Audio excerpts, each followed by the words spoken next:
Ratan Tata is a well-known and a highly respected man from all over the world. He has taken the Tata group of companies to greater heights. He has contributed immensely to the growth of Indian economy. But do you know, there was a time when even this highly respected man was humiliated. Yes, you heard that right. Why? What happened? And who could possibly think about humiliating this man? I know, these are the questions that could come to your mind. Before we go into the details, let's first understand what happened. The power of TELCO is the power of teamwork. Reach out your hand, help me go higher. Reach out, reach out, reach out your hand. Give me a fire. Reach out your hand.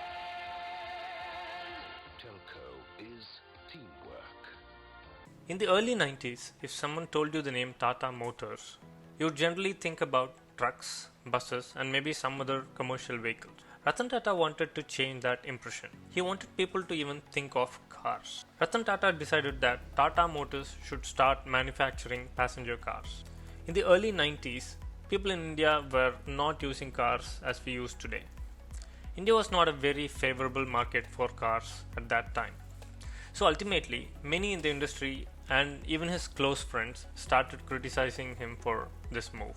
Ratan Tata, as we all know, is known for taking risks. In 1991, he went ahead with manufacturing passenger cars, and over the next decade, Tata Motors launched Tata Sierra, Tata Estate, Tata Safari, and even the Tata Sumo. They all created a new style of driving on Indian roads. But it was the year 1998 which marked the success journey for Tata Motors. Following the series of cars, Tata Motors launched Tata Indica, which was a super mini car at that time. It was very stylish for the 90s and it was economical, efficient, and compact. Even though the car was great in all the aspects, some technical problems hindered the success. So eventually, Ratan Tata decided to quit the Tata Motors business and sell it to the Ford Motors. In 1999, Ratan Tata and his team went to Detroit to talk terms for selling the Tata Motors business. The discussion went on for 3 hours and Ratan Tata and his team were humiliated by the then chairman of Ford, Bill Ford. They said, "You do not know anything about cars. Why did you even start the passenger car division at all?" They even said, "You should consider yourself lucky that we are buying this car division." On hearing this, you would think Tata would have become furious and angry, but he and his team silently returned to New York. The whole 90 minutes of flight, Tata was seemingly dull and silent. Wait, but you said the year marked the success journey for Tata Motors. How is this a success? Yes, after thinking for a long time, Ratan Tata decided not to sell the Tata Motors business. He decided to improve the car business himself without any joint ventures. And fast forward 9 years. It was the year of 2008, and we all know the worst financial crisis that hit the US markets. 2008 was a tumultuous year for the economy. The housing market collapse created one financial crisis after another, and it often seemed as if the news could only get worse. I think this is the most significant financial crisis in the post-war period. There are fears the sell-off will continue on Wall Street. Soaring gas prices, falling home prices, and rising unemployment. What kind of recipe is that? Overall, that's a recipe for a recession.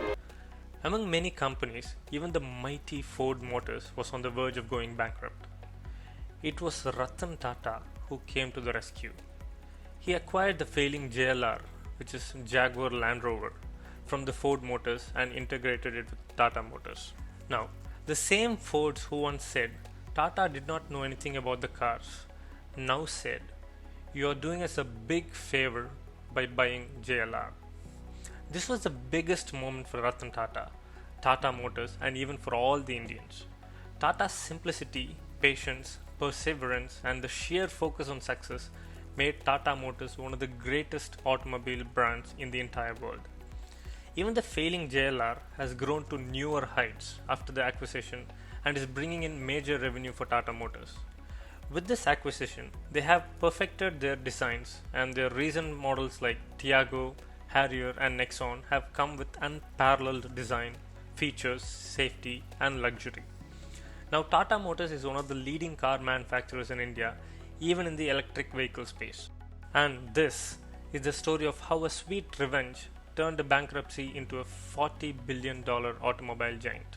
If you wish to know more about business case studies, success stories, please subscribe to this channel. Thank you.